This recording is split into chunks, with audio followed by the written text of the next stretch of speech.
Toughest thriller experience केला, त्या toughest thriller मधून स्कोर आला आणि आता रिलॅक्स व्हायचं आहे असं नाहीये. Ultimately UPSC is in human process. तुम्ही गेल्या काही महिन्यांपासून इतकं ग्राइंड करताय, प्रिलिमनी 2च तासात ते सगळं ग्राइंड तुमच्याकडून करून घेतलेलं आहे. असं असलं तरी याच्या पुढचा प्लॅन थोडासा डोक्यामध्ये असणं अपेक्षित आहे. लगेच त्या दृष्टीने प्रोसेस स्टार्ट करणं गरजेचं आहे, कारण साधारणतः आपल्याकडे 80 दिवस आहेत. 1 जून पासून विचार केला तर 80 डेज आपल्याला मिळत आहेत. 1750 मार्क्सचा जो कॅनव्हास आहे तो कम्प्लीट करण्यासाठी डेफिनेटली एक चॅलेंजिंग टास्क आहे.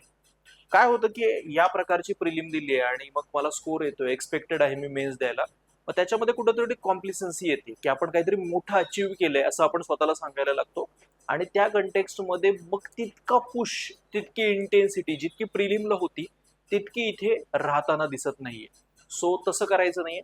दुसरी एक केस आहे की ज्यांना असं वाटतं की अरे होईल का नाही होईल का नाही, याच्यामध्ये ते अडकून राहतात आणि मग प्रिलिम पर्यंतचे दिवस, प्रिलिमचा रिझल्ट लागेपर्यंतचे दिवस वाया जातात. म्हणजे आपण असं कन्सिडर केलं की 15 दिवसांनी रिझल्ट लागला, म्हणजे 10-12 तारखेला रिझल्ट लागला, तर तोपर्यंत मी विचारच करत राहिलो होईल की नाही आणि त्याच्यातून दिवस वाया घालवले, तर पुन्हा एकदा ही अपॉर्च्युनिटी आपल्या हातातून स्लिप होईल. सो तसं करू द्यायचं नाही. बघा, दोन्ही कंटेक्स्ट मध्ये कॉम्प्लिसन्सी पण आणायची नाही आणि त्या नर्वसनेस मध्ये पण हे करायचं नाहीये. ऍटलिस्ट रिझल्ट पर्यंत जर मी एक्सपेक्टेड आहे क्लिअर करणं, तर माझ्या लेवलला तरी ती एक प्रकारची इंटिग्रिटी दाखवायला पाहिजे. पहिलीच एक गोष्ट तुम्हाला याच्या पुढच्या दिवसांमध्ये रोज सांगायची आहे बघा, की ही एक मोठी अपॉर्च्युनिटी आहे आणि ती मला मिस करायची नाहीये. मी प्रत्येक वेळेला म्हणतो की मेन्स देता येणं ही चांगली मोठी अपॉर्च्युनिटी असते. अल्टिमेटली तुमचं सिलेक्शन ज्या एक्झामच्या स्टेजला ठरणार आहे ती ही मेन्सची स्टेज आहे. दुसरी एक गोष्ट लक्षात घ्या की ज्या वेळेला अशा प्रकारचा हॅवॉक क्रिएट होतो, पेपरच्या सराउंडिंग लोकांची चर्चा सुरू होतात, त्यामध्ये most of the serious candidate सुद्धा काय होतात, डिस्ट्रॅक्ट होतात त्या सगळ्या चर्चांमध्ये. मग समजा ज्यांना आता 70-75च्या रेंजमध्ये स्कोर आहे, त्यातले काही लोक काय करतील, त्या चर्चांमध्येच अडकून पडतील. मग जे अभ्यास स्टार्ट करतील त्यांच्यासाठी ही एक प्रकारची चांगली अपॉर्च्युनिटी असेल की बाबा हा, बाकीच्यांना चर्चा करू द्या, आपण आपल्या अभ्यासाला स्टार्ट करायला पाहिजे. म्हणजे माझं एक पर्सनल असं असेसमेंट आहे की UPSC मेन्सच्या कंटेक्स्टमध्ये ना तुम्ही रिलेटिव्ह कॉम्पिटिशनला ग्रॅज्युअली बीट करू जाऊ शकता. ते कसं, तर रिझल्ट प्रिलिमचा लागेपर्यंत अर्धी कॉम्पिटिशन बाहेर पडलेली असते, कारण जे 15 दिवस गेलेले आहेत ते भरून काढता येत नाहीत. त्याच्यानंतर हळूहळू मग काही लोक जसजसा अभ्यास पुढे जाईल, दिवस पुढे जाईल, तसे त्या कॉम्पिटिशन मधून बॅकआउट व्हायला सुरुवात होते. अर्थात हे प्रिलिमला पण होतं. एसीचा पेपर दिल्यानंतर आणखीच मग काहीतरी काही लोक बाहेर पडतात, GS1चा पेपर दिल्यावर आणखी बाहेर पडतात. तर सगळ्यात कंटेक्स्ट मध्ये आपल्याला त्या ऑगस्टच्या एंड पर्यंत एक गोष्ट सांगायची आहे, we have to fight till the end. आपण प्रिलिमच्या आधी पण मन के हारे हार हे, मन के जीते जीत हे मुलांकडून बोलून घेतलं होतं. अर्थात ते किती पेपरमध्ये ऍप्लिकेबल झालं असेल हे याची बाबत शंका असली तरी याच्या पुढे पण तोच मोटिव्ह असायला पाहिजे. सो अपॉर्च्युनिटी मिस करायची नाही, हे स्वतःला सतत इम्बाईब करायचं आहे. दुसरी गोष्ट मी तुम्हाला सांगेन ते म्हणजे प्रिलिम जितके अनसर्टन वाटते त्याच्यापेक्षा मेन्स ही नक्कीच सर्टनिटीच्या लेवलला थोडीफार आहे. म्हणजे ती परत एकदा UPSCचं कॅरेक्टरच आहे uncertainty. Still when we compared with prelim definitely ही थोडी सर्टन आहे. म्हणजे काय, तर ह्याच्यामध्ये प्रिलिम मध्ये input is equal to output तितका दाखवता येत नाही, पण मेन्सच्या बाबतीमध्ये पण input is equal to output हे जास्त दिसून येतो. म्हणजे जितका तुम्ही एफर्ट द्याल त्याचा रिझल्ट मध्ये कन्व्हर्जन होण्याचे चान्सेस डेफिनेटली वाढतील. मी ऑप्शनलला पुश केला, मी ऑप्शनलला जास्त इनपुट दिला तर जास्त आउटपुट मिळण्याचे चान्सेस असतील. So mains is a laborious. तुम्हाला अधिकाधिक श्रम करायचे आहेत हे लक्षात घ्या. लेबर कमी पडले नाही पाहिजेत. याच्या पुढच्या दिवसांमध्ये तुम्हाला इतक्या मल्टिपल गोष्टी एक साथ करायच्या आहेत, तर त्याच्यासाठी डेफिनेटली जास्तीत जास्त लेबर आपल्याला करावं लागणार आहे, हे डोक्यात ठेवा. सो हे एक सूत्र आपल्या डोक्यात असायला पाहिजे. आता याच्या पुढे तुम्ही काय करायला पाहिजे लक्षात घ्या. प्रिलिम कडून मेन्स कडे आपण ट्रान्झिशन करतोय, हे ट्रान्झिशन प्रॉपर व्हावं आणि तुमच्या कंटेक्स्ट मध्ये तुमची एक कस्टमाइज प्लॅन तयार व्हावा, जो तुमच्यासाठी सूट होईल आणि अल्टिमेटली तुम्हाला क्लिअर करायला मदत करेल. त्यासाठी एक ऍक्टिव्हिटी तुम्हाला पुढच्या 1 ते 2 दिवसांमध्ये करायची आहे. ती एकदम रिगरसली आणि सिरियसली व्हायला पाहिजे. That activity is stock taking activity. आता हे स्टॉक टेकिंग नावाचा काय प्रकार आहे बरं? सो बेसिकली सिलेबस घ्यायचा आहे GS1 to GS4 ऑप्शनलचा, तो घेऊन बघून माझं यातलं किती झालेलं आहे, किती राहिलेलं आहे. म्हणजे बेसिकली या सिलेबस पॉईंटच्या रिलेटेड नोट्स माझ्याकडे आहेत का, हा सिलेबस पॉईंट वाचून झालेला आहे का, त्याच्या मॅक्रो किंवा मायक्रो नोट्स आहेत का, मी नक्की कुठल्या स्टेजला आहे त्या पॉईंटच्या, ऑप्शनलचा एखादा सिलेबस पॉईंट राहिलेलाच आहे का, याचा एक नीट विचार करून ते थोडंसं मांडलं पाहिजे की माझं नक्की काय झालेलं आहे. त्या प्रिलिमच्या प्रोसेसमध्ये GS मधले काही टॉपिक झालेले असणार आहेत. प्रिलिमची प्रोसेस स्टार्ट करण्याच्या आधी मी इथिक्स काय केलेलं आहे, मी इंडियन सोसायटीच्या टॉपिक मधलं काय केलेलं आहे, याचा एक प्रॉपर स्टॉक टेकिंग एक्झरसाइज तुमच्या लेवलला झाला पाहिजे. मग तो स्टॉक टेकिंग एक्झरसाइज कुठल्या लेवलला होऊ शकतो की बघा मेन्सला काय लागतं, मेन्सची मेजर रिक्वायरमेंट काय आहे की तुमचं कंटेंट कसं आहे, तर ते ऑर्गनाइज्ड आहे का, हे मेन्स मध्ये खूप बघितलं जातं. कारण 3 तासामध्ये आपल्याला प्रोसेसिंग करायची आहे, पटकन आन्सर जनरेट करायचंय. जर ऑर्गनाइज कंटेंट नसेल आणि हॅपेझार्डपणे ते इकडं तिकडं असं पसरलेलं असेल, पसरट अभ्यास असतो मोस्ट ऑफ द लोकांचा, सो ते ऑर्गनाइज कंटेंट नसेल तर त्या मुवमेंटला ते तितकं पटकन जनरेट आन्सर होत नाही. याचा विचार करून ऑर्गनाइज कंटेंट आहे का याचा विचार करा. ऑर्गनाइज कंटेंट 2 लेवलला असतं. एक आहे तुमच्या मॅक्रो नोट्स किंवा मॅक्रो मटेरियल आणि दुसरं आहे मायक्रो नोट्स किंवा मायक्रो मटेरियल. हे थोडंसं कॉम्प्रिहेन्सिव्ह असं मटेरियल असतं. मग एखाद्या रेफरन्स बुक मध्ये तुम्ही रीड केले, तिथेच अंडरलाईन केले किंवा त्याच्या तुम्ही एक कॉम्प्रिहेन्सिव्ह नोट्स बनवलेले आहेत किंवा एखाद्या साठी तुम्ही मटेरियलच डायरेक्टली कोचिंगचं किंवा एखादं मॉड्यूलचं फॉलो केलेलं आहे. त्याच्या मायक्रो नोट्स म्हणजे काय, मेन स्पेसिफिकली ज्या आपल्याला परीक्षेमध्ये पटकन रिप्रोड्यूस करायला लागणार आहेत असं मटेरियल. जर समजा मॅक्रो नोट्स तयार असतील तर आपल्याला या पुढच्या 3 महिन्यांमध्ये 80 दिवसांमध्ये काय करायचंय, ते मटेरियल मायक्रो कसं होईल याच्यासाठी काम करायचंय. पण जर समजा मॅक्रोच नसेल, म्हणजे एखादा टॉपिक मी म्हटलं की इंडियन सोसायटीच्या गव्हर्नन्सच्या मी मॅक्रो नोट्सच काढलेल्या नाहीत, माझ्याकडे ते मॅक्रो मटेरियलच नाहीये, तर आता ते मटेरियल काढण्याच्या मागे न पळता जे अवेलेबल रिसोर्सेस आहेत ते वापरलं पाहिजे. मग टॉपरच्या नोट्स असू शकतात किंवा मार्केटमधलं कुठेतरी मटेरियल असू शकतं. सो ते आत्ता काढायला स्पेस नाहीये. बघा आता रीड पेक्षा तुम्हाला पटकन रीड करणं आणि त्यातून नोट्स बनवणं याच्यासाठी टाइम नसतो. सो असा एखादा टॉपिक असेल की ज्याच्याबाबत तुमच्याकडे आता मटेरियल नाही, go for market material or toppers notes.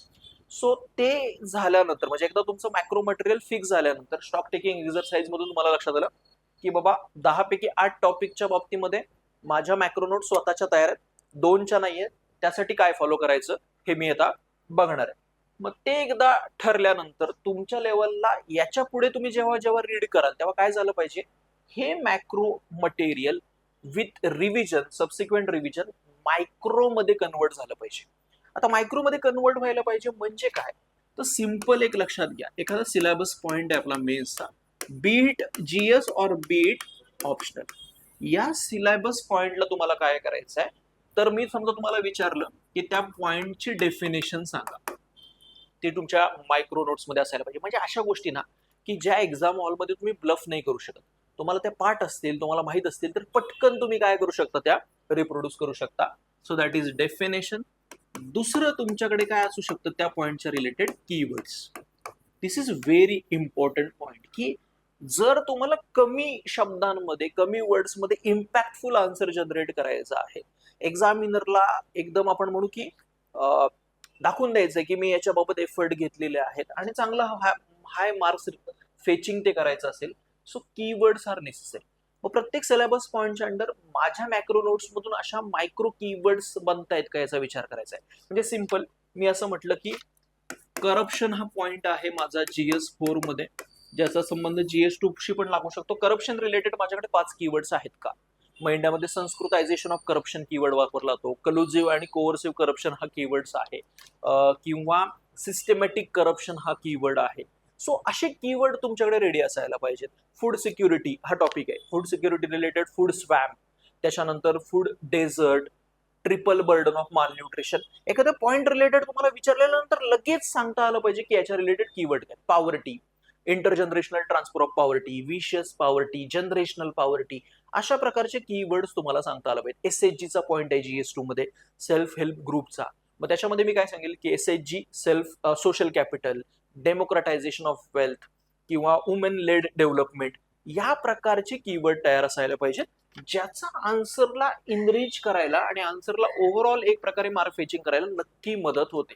So definition तयार असायला पाहिजे मायक्रो नोट्स मध्ये, कीवर्ड्स रेडी असायला पाहिजेत. त्याच्यानंतर समजा तो टॉपिक फॅक्च्युअल ओरिएंटेड असेल तर डेटा पाहिजे, रिपोर्ट, एखादा पर्टिक्युलर डेटा. म्हणजे मी म्हणलं फूड सिक्युरिटी तर हंगर इंडेक्स मधला असेल किंवा युनिसेफच्या कुठल्या एखाद्या रिपोर्ट मधला चाइल्ड मॉर्टेलिटी, चाइल्ड स्टंटिंग रिलेटेडचा डेटा असेल, आपल्या मिनिस्ट्री ऑफ हेल्थचा कॉम्प्रिहेन्सिव्ह नॅशनल न्यूट्रिशन सर्वे असेल. सो डेटा तुमच्याकडे तयार असायला पाहिजे. त्याच्यानंतर चौथी तुमची रिक्वायरमेंट आहे या मायक्रो नोट्स मध्ये, ती म्हणजे जर शक्य झालं तर काही टेम्पलेट्स प्रत्येक पॉइंट अराउंड. बघा, प्रश्न जरी वेगवेगळ्या कंटेक्स्ट मध्ये येत असले तर मी तुम्ही ना प्रत्येक पॉइंट वाईज इंट्रो आणि कन्क्लुजनचा काही एखादा फ्रेमवर्क तयार ठेवू शकता. या पॉइंटला मी इंट्रो कसं करणार, या पॉइंटला कन्क्लुजन काय करणार, depending upon the requirement of question तुम्ही त्याच्यामध्ये ट्विस्ट करू शकता.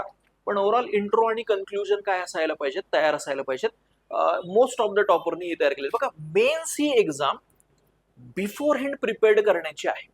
तुम्ही काही गोष्टी आधीच प्रिपेअर केल्यात आणि त्या डिलिव्हर करतायत, याची मेन्सची एक्झाम आहे. बघा, मी सतत एसेच्या बाबतीमध्ये पण सांगत असतो की जर समजा कालिदासला एसे लिहायला सांगितलं तर त्याला नाही मार्क येणार तितके, कारण 3 तासात गोष्टी करायच्या. या 3 तासात वर्क करायचे असतील तर बिफोर हँड तुम्ही प्रिपेअर असणं गरजेचं आहे. सो इंट्रो, कन्क्लुजन तुम्ही रेडी ठेवले. 5वा कंपोनंट मेशच्या आन्सरला स्पेसिफिक करण्यासाठी गरजेचा असतो, तो आहे एक्झाम्पल्स. प्रत्येक सिलेबस पॉइंट रिलेटेड काय असायला पाहिजे, एक्झाम्पल. SHG मी म्हटलं कुदुंबश्रीचं एक्झाम्पल आहे, जय अंबे स्वयंसहायता गट राजस्थानचा आहे. पर्टिक्युलर एक्झाम्पल लक्षात ठेवा, ते तुमच्या आन्सरसाठी महत्वाचे. जनरलिस्टिक पॉइंट कडून स्पेसिफिक आन्सर काढायला जसं कीवर्ड डेटा महत्वाचा आहे तसंच एक्झाम्पल महत्वाचे आहेत. आणखी तुम्ही काय करू शकता, बघा सध्याच्या काळाला एज ऑफ इनोव्हेशन म्हटलं जातं. जे लोक इनोव्हेटिव्ह राहणार आहेत आन्सर्स मध्ये त्यांना फायदा होणार आहे. तो प्रत्येक पॉइंट रिलेटेड असं काही इनोव्हेशनचा विचार करता येईल का, याचा विचार करा. आता इनोव्हेशन म्हणजे काय की पॉइंट वाईज काही 1-2 डायग्राम तयार ठेवता येतील का, काही टॉपरच्या डायग्राम्स आहेत तयार केलेल्या, त्या पण थोड्याशा मॉडेल हे म्हणून फॉलो करता येतील. आपण एक मेन्सला एक्सपेक्टेड ज्यांना कॉल आहे त्यांचा एक टेलिग्राम ग्रुप बनवलेला आहे, त्याच्यामध्ये मी हे मटेरियल शेअर करणार आहे. ह्या डाटाच्या अराउंड पण मी काही गोष्टी सांगणार आहे, त्या पुढे मी सांगतोच. पण इनोव्हेशनच्या ओरिएंटेड थोडंसं काम करायला पाहिजे. म्हणजे तुम्हाला एक एक्झाम्पल सांगतो, सिटीझन चार्टर नावाचा एक पॉइंट आहे. आपल्याला GS2 आणि GS4 ला रिलेव्हंट असलेला सिटीझन चार्टरचा पॉइंट, ते एक टॉपरची नोट आहे. त्याच्यामध्ये त्यांनी काय केलंय की सिटीझन चार्टरची पण डायग्राम काढली. म्हणजे काय दाखवलं तिथे की vision, mission, services offered, grievance redressal, अशा प्रकारचं टेम्पलेट दाखवलं. काही सेकंदात तयार होऊ शकते अशी डायग्राम दाखवलेली आहे सिटीझन चार्टरची.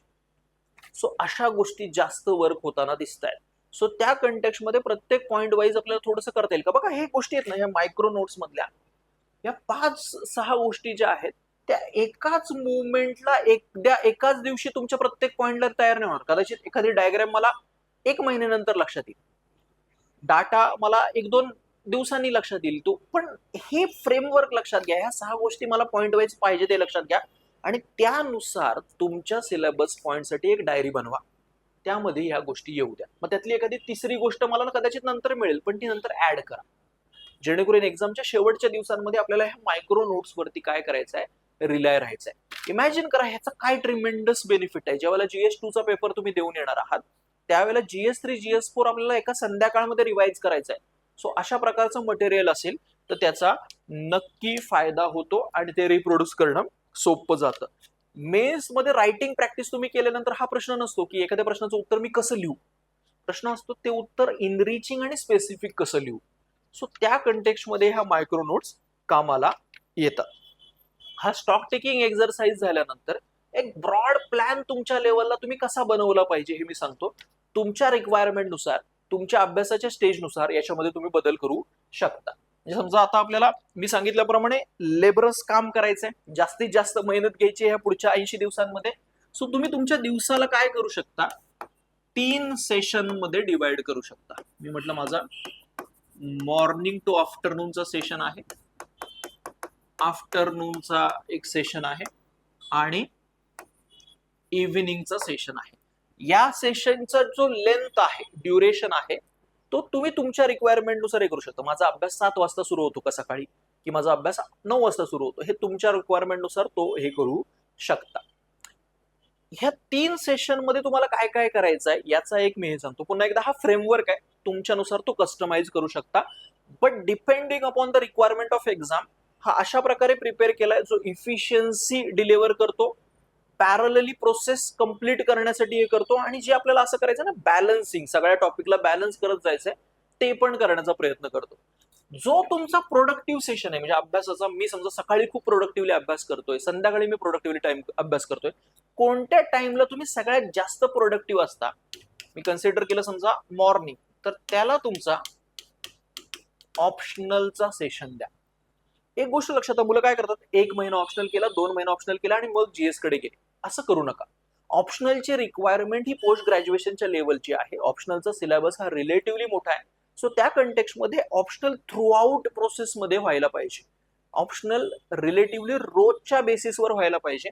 मी म्हणून की दुपार सकाळपासून जर 7 वाजता मी अभ्यास करतोय तर साधारण 1 वाजेपर्यंत मधला नाश्त्याचा वगैरे ब्रेक सोडून ऑप्शनल करायला पाहिजे. 60% वेळ तुमच्या दिवसाचा सुरुवातीच्या स्टेजला तरी ऑप्शनलला दिला पाहिजे.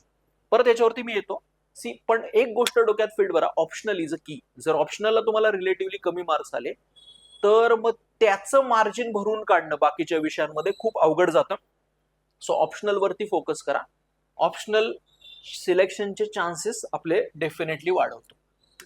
आफ्टरनून सेशन मध्ये काय करायचं आहे याच्यावरती मी थोडा इव्हिनिंग सेशन झाल्यानंतर येतो.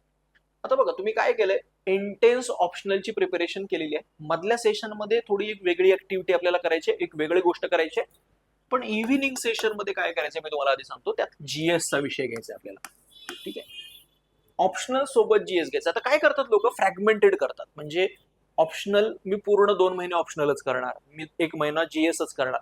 याने काय होतं, दिवसभर तुम्ही एखादा विषय घेऊन बसले तर इफिशियन्सी हॅम्पर होते, प्रोडक्टिव्हिटी हॅम्पर होते.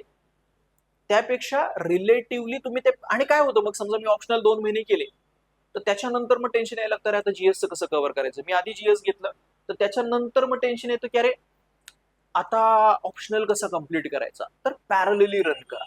60% ऑप्शनलला द्या, बाकीचं जीएसला द्या, आणि त्याच्यामध्ये इव्हिनिंग सेशन समजा तुम्ही जीएसला देताय तर आता त्याच्यात जीएस मध्ये आपल्याला जीएस 1 2 3 4 कव्हर करायचंय. मग ते कसं कव्हर करायचं हे लक्षात घ्या. हे इव्हिनिंग सेशन मध्ये तुम्ही काय करा, एक 15 जून पर्यंत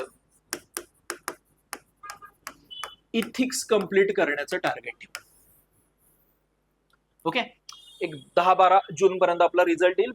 15 जून पर्यंत इथिक्स कंप्लीट करण्याचा प्रयत्न करा, GS4.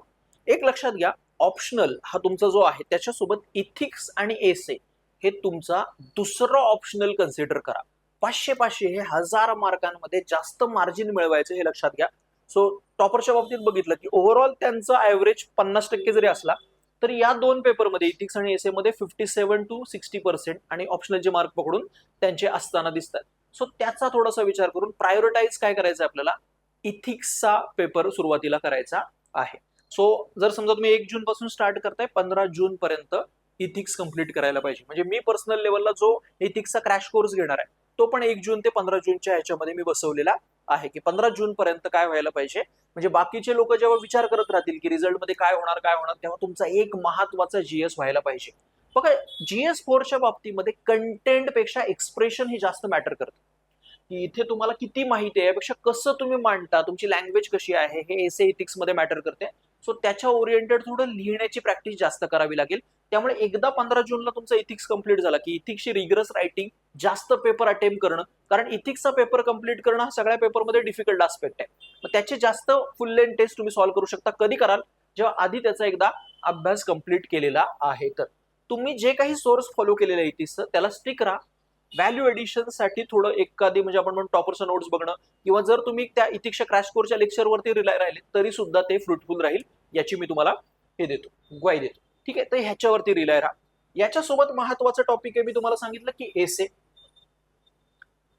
तर तो सुद्धा पॅरलली इथिक्स सोबत 1 जून पासून स्टार्ट व्हायला पाहिजे. 1 जूनला मी ओपन टू ऑल एसीची टेस्ट ठेवलेली आहे. काहीही तुमचा कम्फर्ट झोन असेल तो ब्रेक करा आणि ती टेस्ट द्या. मी एसीचं काही केलेलं नाहीये, मला एसीला कमी मार्क आलेले आहेत, याचा काही विचार न करता एसीला काय करायचं एक्झॅक्टली हे आपण डिस्कस करू. Proper content, proper thought process, proper arguments कसे बिल्ड करायचे एसीच्या बाबतीमध्ये याचा डेफिनेटली विचार करू. कारण एसीला युपीएससीने either high reward or high punishment, high reward or high पनिशमेंटची पॉलिसी अप्लाय केली. म्हणजे काय, तर एकदमच ते खूप चांगले मार्क देत आहेत किंवा खूपच कमी मार्क देत आहेत. सो त्या कंटेक्स्ट मध्ये पुन्हा एकदा एसे हा डिसिसिव्ह ठरतोय, तर त्याला थोडंसं अग्रेसिव्हली काम आपल्याला करायचं आहे. एसे स्पेसिफिक कंटेंट नावाचा प्रकार असतो. तुमचं जीएसचं कंटेंट डंप करणं एसे मध्ये अपेक्षित नसतं. सो एसे स्पेसिफिक कंटेंट आणि essay specific philosophical, psychologically tuned and literary arguments कसे मांडायचे हे एसे मध्ये आपण बघणार आहे. तो 1 जूनचा पेपर डेफिनेटली द्या असं मी तुम्हाला सजेस्ट करेन. त्याच्यानंतर आपण एसएसची प्रोसेस स्टार्ट करूया. सो तुम्हाला सुरुवातीच्या टप्प्यात काय करायचंय, ऑप्शनल स्टार्ट करायचंय तुमचं सकाळच्या सेशनला. संध्याकाळच्या सेशनला इथिक्स आणि एसे पाहिजे. इथिक्स आणि एसेला टाइम फार लागत नाही, त्याचा अप्रोच कळला आणि ते इम्प्लिमेंट केलं की त्याचा नक्की फायदा होतो. आता जर 15 जून पर्यंत तुम्ही इथिक्स कंप्लीट केलं ह्या इव्हिनिंग सेशनला, तर त्याच्यानंतर आपल्याला काय करायचंय, तर बघा 15 जून ते 15 जुलै 1 महिना या इव्हिनिंग सेशन मध्ये, दिवसाच्या जीएसच्या सेशन मध्ये तुम्हाला मेन स्पेसिफिक टॉपिक कव्हर करायचे. आता हा मेन स्पेसिफिक टॉपिक काय प्रकार आहे, असे टॉपिक जे प्रिलिमला नव्हते. Indian society, world history, governance, internal security, agriculture, असे पॉइंट जे छोटे छोटे आहेत but the cost benefit is high. म्हणजे इंटरनल सिक्युरिटी 50 मार्काला आहे, गव्हर्नन्स ऑलमोस्ट 75 मार्क्सला आहे, इन सोसायटी 70 to 90 मार्क्सला ते विचारतात. आपण आता प्रिलिमला त्या गोष्टी केलेल्या नाही. सो असा 1 महिना देऊन 15 जून ते 15 जुलै काय करा, हे मेन स्पेसिफिक टॉपिक कव्हर करून घ्या. त्यामुळे मी तुम्हाला सजेस्ट करेन की वन साइज फिट अशी टेस्ट सिरीज फॉलो करू नका. काय होतं सुरुवातीला पासूनच की तुमच्या रिक्वायरमेंटचा विचार न करता टेस्ट सिरीज डिझाईन केली जाते आणि त्यामध्ये आपण फसतो. 15 जुलै पर्यंत सेक्शनल टेस्ट द्या ज्या मेन स्पेसिफिक विषयांच्या असतील. इथिक्सच्या टेस्ट, त्याच्यानंतर आपण म्हणू इंडियन सोसायटीवरची टेस्ट, गव्हर्नन्सवरची टेस्ट. सो आपण आपल्या लेवलला जे टाइम टेबल घेणार आहोत किंवा टेस्ट जे घेणार आहोत ते या प्रकारे घेणार आहोत. मेन स्पेसिफिक टॉपिक पहिले कम्प्लीट करा आणि त्याच्यानंतर बघा 15 जुलै पासून 30 जुलै, 5 ऑगस्ट यापर्यंत तुम्ही प्री आणि मेन्सला कॉमन असलेले टॉपिक कव्हर करू शकता.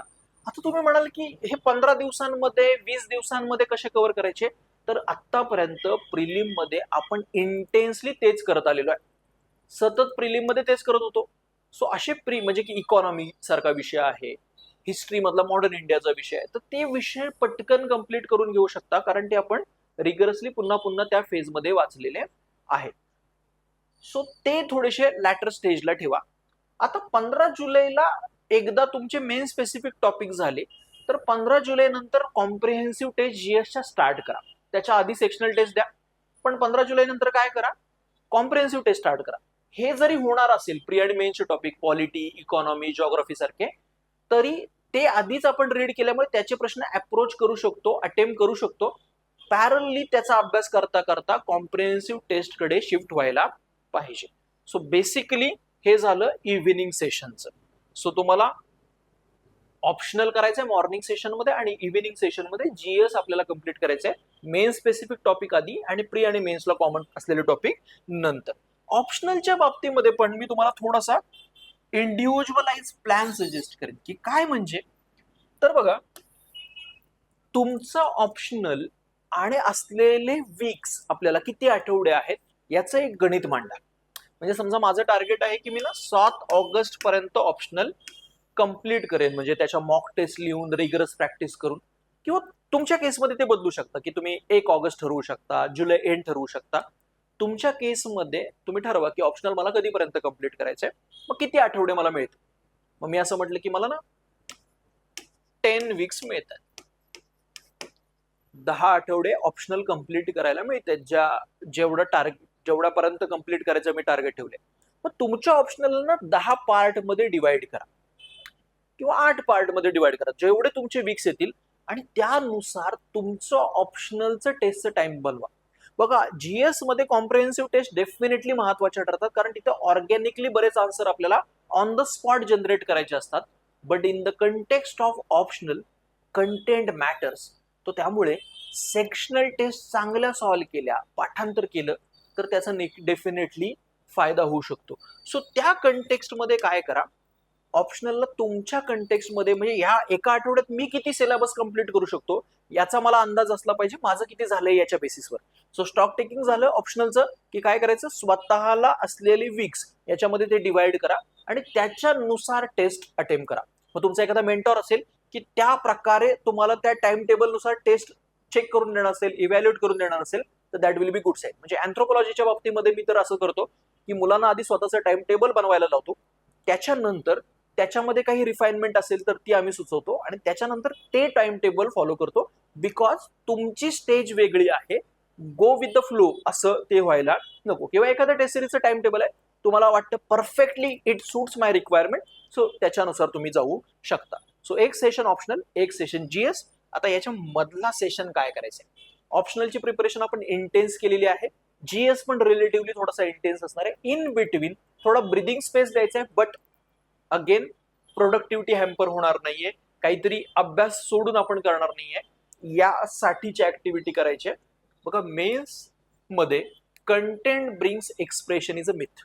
माझ्याकडे खूप चांगलं कंटेंट असेल की मी खूप चांगलं एक्सप्रेस करू शकतो, असं जे बऱ्याच लोकांना वाटतं. म्हणून काही लोक काय करतात, शेवटपर्यंत रीड करत राहतात, मग लिहायचं राहूनच जातं. हे करायचं नाही. आन्सर रायटिंग स्किल एन्हान्समेंटसाठी डेफिनेटली काम करणं अपेक्षित आहे. ती ऍक्टिव्हिटी मिडल सेशन मध्ये, आफ्टरनून सेशन मध्ये झाली पाहिजे. आता तुम्हाला त्यासाठी काय करायचं आहे हे मी सांगतो, बट लक्षात घ्या, तुम्ही जे कंटेंट वरती काम करताय आणि रायटिंग ह्या पॅरलली चालल्या पाहिजेत. आफ्टरनून सेशन मध्ये तुम्हाला काय करायचं, जी आपण ग्रुप बनवलेला आहे मेन्स प्रोबॅबल लोकांचा, त्याच्यामध्ये पण आपण ही ऍक्टिव्हिटी 1 जून पासून स्टार्ट करणार आहे. या आफ्टरनून सेशन मध्ये तुम्हाला toppers copy analysis, answer skill enhancement,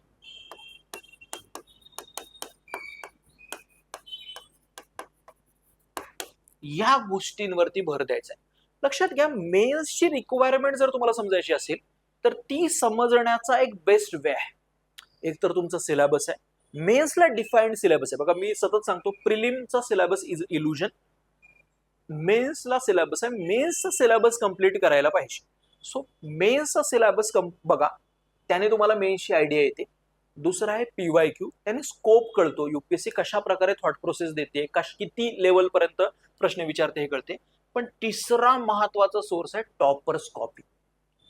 यापुढे 1 जून पासून तुम्ही रोज एकदा तरी त्या आफ्टरनून सेशनला टॉपर कॉपी बघताय, हे मिस करू नका. म्हणजे आता मी त्या ग्रुपमध्ये काय करणार आहे, समजा आपण इथिक्स पासून स्टार्ट करणार बरोबर आपल्या शेड्यूलमध्ये, मग मी इथिक्सचं 1 ते 2 प्रश्न तुम्हाला त्या ग्रुपमध्ये टाकेल, जे टॉपरच्या कॉपीमधून असतील.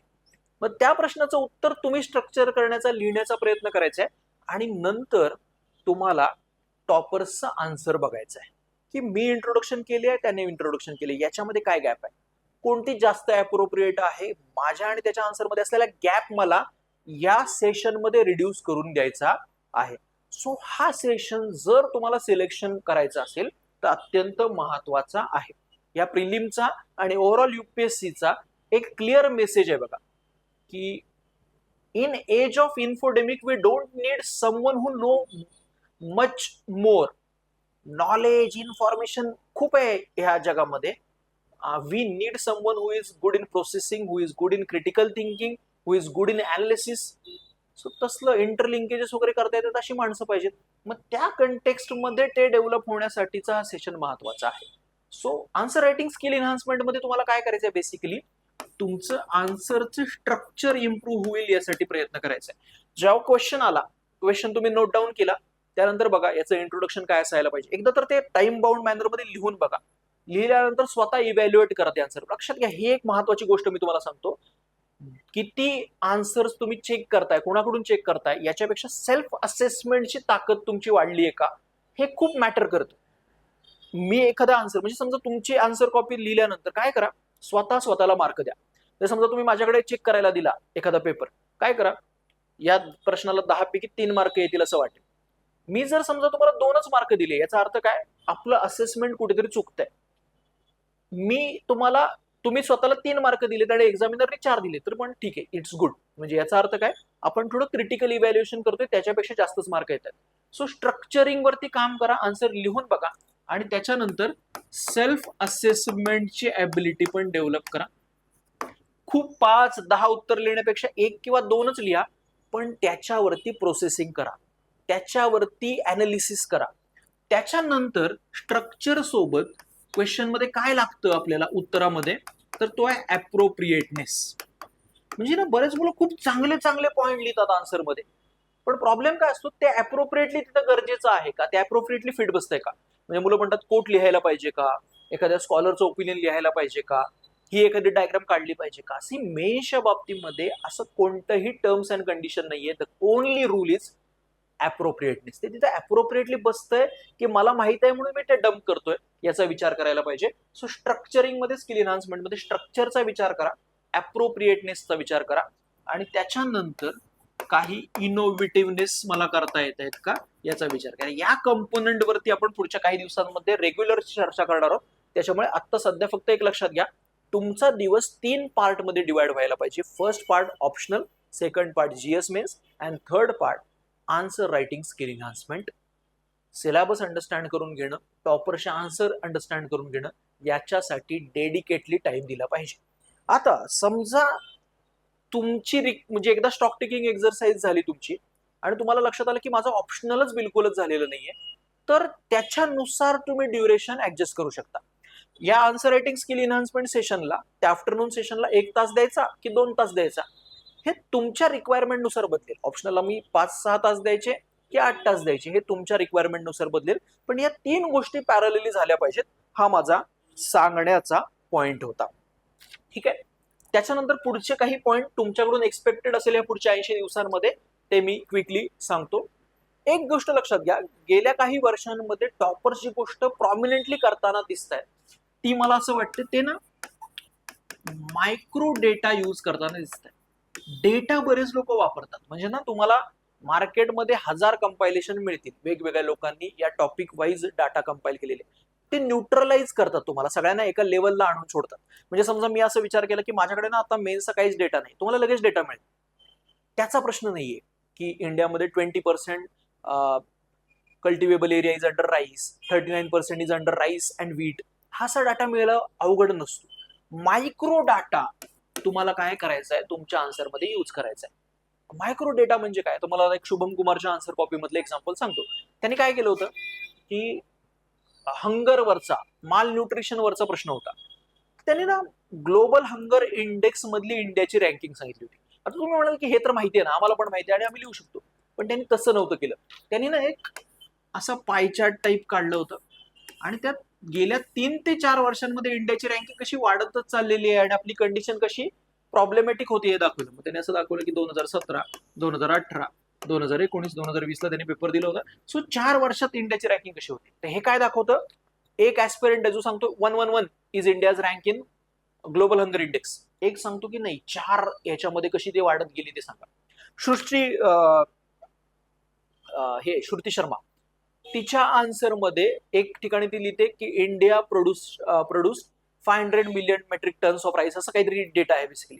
पुन्हा एकदा काय दिसतंय, हा मायक्रो म्हणजे मी एक्स्ट्रा एफर्ट केलेले आहेत, मी जास्त मेहनत केलेली आहे, हे एक्झामिनरला दाखवत आहे. मी तुम्हाला आणखी 1-2 एक्झाम्पल सांगतो आणि हा पॉइंट म्हणजे हे क्लिअर करू. याच्यासाठी मी डेफिनेटली त्या ग्रुपमध्ये तुम्हाला मदत करणार आहे. टॉपिक वाईज काही मायक्रो डेटा मी त्या ग्रुपमध्ये शेअर करत जाणार आहे, जो तुम्हाला काय करायचं आहे, तुमच्या नोटबुकमध्ये किंवा डेटा बँकमध्ये टाकायचा आहे आणि तो वापरण्याचा प्रयत्न करायचा आहे. म्हणजे ना आता मायक्रो डेटाच्या बाबतीमधलं एक्झाम्पल की एक ना मायक्रो इरिगेशन कसं इंडियाला वॉटर यूज इफिशियन्सीसाठी मदत करू शकतं, असा प्रश्न होता. आता याच्यामध्ये ना बरेच लोक लिहितील की हा त्याच्यामुळे कसं वॉटरची पाणी वाचतं, कशा मदत होते, हे कॉमन पॉईंट सगळे लिहिणार आहे. तुम्हाला काय लागणार आहे, स्पेसिफिक एक्झाम्पल, स्पेसिफिक डेटा. तर जैन इरिगेशन नावाची कंपनी आहे. त्या जैन इरिगेशननी काय केलं होतं, हरियाणा मधल्या एका ठिकाणी पानिपतमध्ये, पानिपतच्या इथे एक पायलट प्रोजेक्ट लॉन्च केला होता. त्या पायलट प्रोजेक्टमध्ये त्यांनी काय केलं, ट्रॅडिशनल जी प्रॅक्टिस होती फ्लड इरिगेशनची ती रिप्लेस केली मायक्रो इरिगेशनची. सो आधी 1 kg ऑफ राईसला त्या ठिकाणी 3000 लिटर पेक्षा जास्त पाणी लागत होतं, पण ह्या मायक्रो इरिगेशन इंट्रोड्यूस केल्यानंतर ऑलमोस्ट 850 लिटर, म्हणजे किती बघा, 1/4 ऑलमोस्ट काय झालेलं आहे, पाणी कमी लागलेलं आहे. सो हे काय दाखवतंय, बेसिकली 1/4 पेक्षा म्हणतो म्हणजे जास्त, खूपच कमी प्रमाणात पाणी लागलेलं आहे. सो हे काय आहे, बेसिकली मायक्रो डेटा आहे.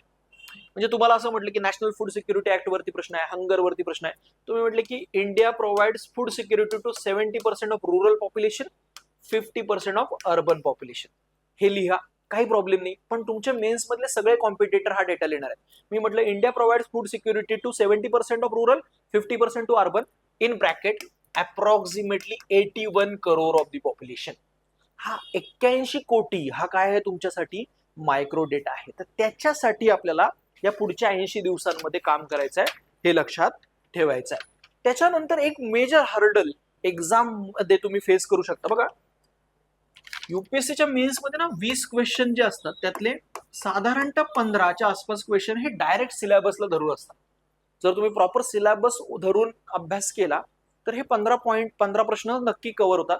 पण 5 प्रश्न हे खूपच स्पेसिफिक असतात. जेम्स वेब टेलिस्कोप वरती त्यांनी प्रश्न विचारला होता, पण तुम्हाला जेम्स वेब टेलिस्कोप बद्दल काही माहित नसेल तर तुम्ही त्याचा आन्सर काही लिहू शकत नाही. गेल्या वर्षी पण त्यांनी GS2 मध्ये काही स्पेसिफिक करंट अफेअर मधले प्रश्न विचारले होते. अशा प्रश्नांना डील करायला तुम्हाला स्पेसिफिक इन्फॉर्मेशन गरजेची आहे. सो त्या दृष्टीने मी तुम्हाला सजेस्ट करेन की तुम्ही जे करंट अफेअर फॉलो केलेलं आहे, मंथली मॅगझिन जर समजा फॉलो केलेले असतील, न्यूजपेपर फॉलो केलेला असेल, या प्रीच्या प्रोसेस पर्यंत, सो GS2 आणि GS3 ओरिएंटेड करंट अफेअरचे जे टॉपिक्स आहेत ते पुन्हा चांगले करा प्रीच्या प्रोसेसमध्ये जे तुम्ही केलेले असेल तर. अदरवाईज मग मेन्सच्या स्पेसिफिकली काही तुम्ही हे जे आहेत मेन्स 365 वगैरे ते पण फॉलो करू शकता. प्रायोरिटी काय पाहिजे, GS3 मधले environment, science take, economy, GS2 मधले मग पॉलिटी, गव्हर्नन्स आणि IR ओरिएंटेड पॉइंट. कारण याच्यामध्ये स्पेसिफिक प्रश्न येतात ज्याच्याबाबत तुम्हाला उत्तर माहित नसेल तर ते डील करता येत नाही. आणि दुसरं, GS2 GS3 चं चांगलं करंट अफेअर केलं तर डेटा बँक आपली जर समजा कमकुवत असेल तर ती चांगली इनरिच होऊ शकते. सो या पूर्ण प्रोसेसमध्ये GS2 आणि GS3 चं करंट अफेअर मिस करू नका, हे मी तुम्हाला सजेस्ट करेन. त्याच्यानंतर पुढचं तुम्हाला सजेशन असेल तर ते म्हणजे याच्या पुढे तुम्ही काहीही करा. ऑप्शनलचा अभ्यास करताय, GS मध्ये एखादा डाटा पिक करताय, एखादी डायग्राम बघताय, काही करताय, at a back of your mind एक विचार सतत असायला पाहिजे, तो म्हणजे याचा वापर कसा करायचा, युटिलिटी कशी करायची. मी डायग्राम बघतोय, कशी वापरणार, एक्झाम्पल कुठे वापरणार, कसं वापरणार. ज्या वेळेला तुम्ही सतत बॅक ऑफ द माइंड युटिलिटीचा विचार असेल तेव्हा ते एक्झाम हॉलमध्ये रिप्लिकेट होईल.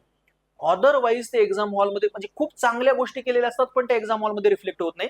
रोजच्या बेसिसवर जो जो अभ्यास करताय त्याच्या मागे बॅक ऑफ द माइंड विचार करा, याचा वापर कसा करता येईल. त्याच्यानंतर आणखी एक सॉफ्ट किंवा इनटेंजिबल स्किल मी तुम्हाला सांगेल की ज्याच्या अराउंड, बघा ऑप्शनल तुम्ही इंटेन्सली अभ्यास करताय, 5 मिनिटं थांबलेत, 5 मिनिटात काय विचार करायचा, रात्री झोपायच्या आधी काय विचार करायचा, तर एका पर्टिक्युलर टॉपिक मध्ये, एका पर्टिक्युलर सब्जेक्ट मध्ये कसा विचार करता येईल याचा पण विचार करा. म्हणजे आता काय सांगायचं मला, एक एक्झाम्पल थ्रू सांगतो की बाबा इंडियन सोसायटी हा GS1 मधला पॉइंट आहे. याच्यात असा एखादा प्रश्न आलेला आहे की जो टॉपिकला धरून आहे किंवा एखादा पर्टिक्युलरली स्पेसिफिक आलाय. मला मेन्स मध्ये काय करायचंय, खास करून GS मध्ये स्पॉन्टेनियस आन्सर जनरेट करायचंय. मग ते करताना कधी कधी माझ्याकडे प्रॉपर वे नसतो त्याला डील करायचा. का नसतो, कारण मी ना त्याच्या आधी विचारच केलेला नसतो की या पर्टिक्युलर टॉपिकचे आन्सर कशा पद्धतीने लिहायला पाहिजे. सो टॉपिक वाईज कसा विचार करायला पाहिजे याचा पण विचार व्हायला पाहिजे. म्हणजे एक एक्झाम्पल सांगतो तुम्हाला, सोसायटी आहे.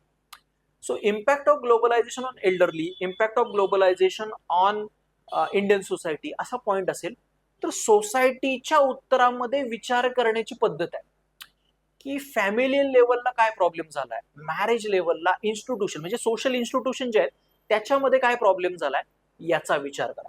सोसायटीचं उत्तर सोसायटीचं वाटलं पाहिजे, यासाठी मी काय थॉट प्रोसेस करायला पाहिजे याचा बॅक ऑफ द माइंड तुम्ही विचार करायला पाहिजे. Causes of poverty in India, GS1 मधला आन्सर प्रायोरिटायझेशन ऑफ पॉईंट वेगळा असणार आहे, GS3 मधलं वेगळं असणार आहे. मग ते कसं वेगळं करायचं याचा विचार पाहिजे. स्ट्रक्चरल पॉवर्टी हे GS1 मधल्या आन्सर मध्ये पहिलं प्रॉमिनंट रिझन येईल का याचा विचार व्हायला पाहिजे. त्याच्यानंतर स्पॉन्टेनिटीसाठी प्रिपेअर्ड राहा. तुम्ही कितीही म्हणजे आपला एक बॅक ऑफ द माइंड काय विचार असतो की मी जास्त वाचेन, मी चांगल्या नोट्स तयार करेन आणि ते लिहीन, पण अल्टिमेटली पुन्हा प्रिलिमचं एक्झाम्पल आहे, याच्या आधीच्या एक्झामचं एक्झाम्पल आहे. तुम्हाला स्पॉन्टेनिटीसाठी प्रिपेअर राहायचं आहे. एखादी टर्म येऊ शकते की ज्याच्याबद्दल तुम्हाला काहीच आयडिया नाही. डेमोग्राफिक विंटर त्यांनी विचारला होता, बऱ्याच लोकांना तो डिकोड करता आला नाही.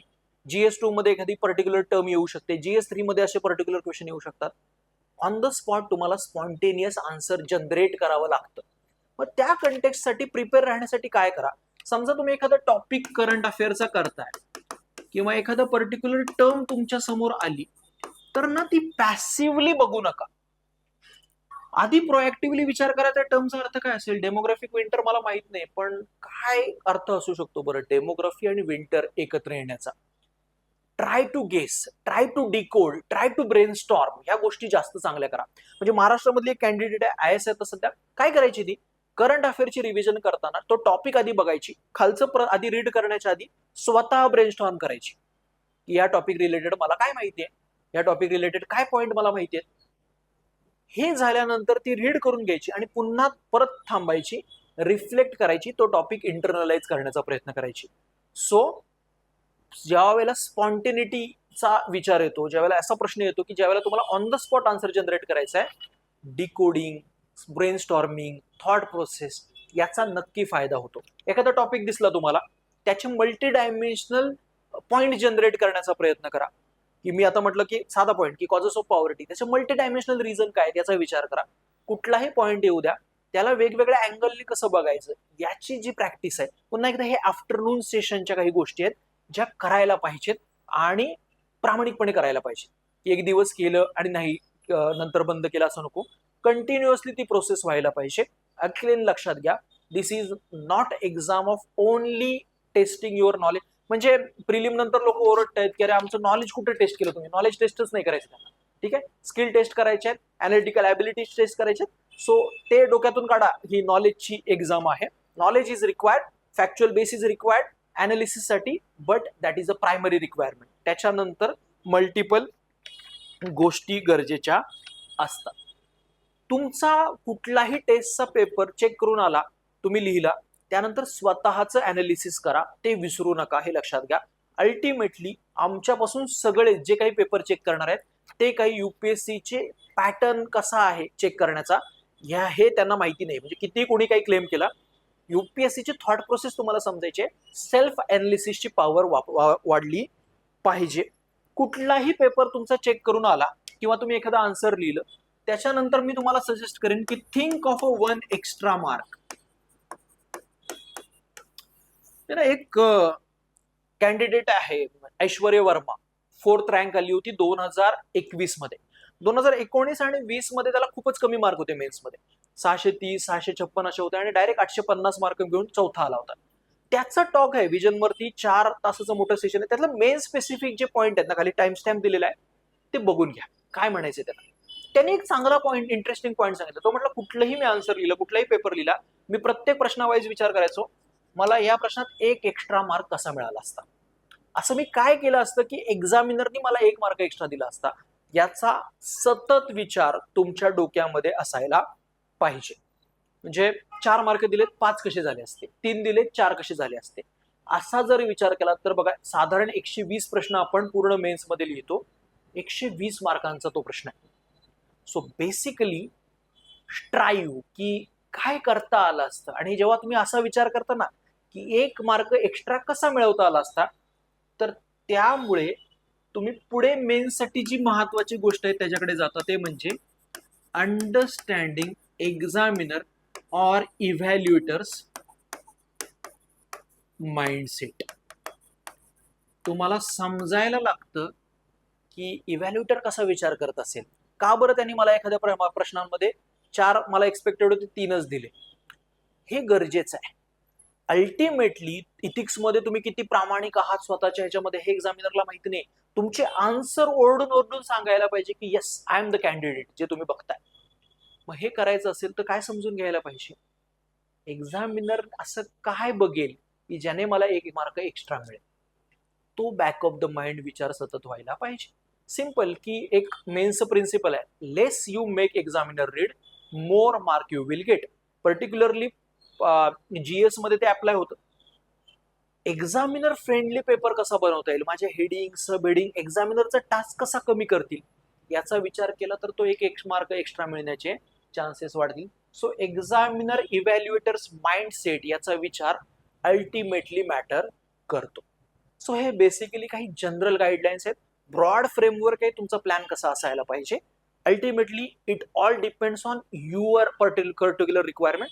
सो आपण ते बोलतो एका इंडिव्हिज्युअलशी वगैरे बघायला सुरुवात केली आहे.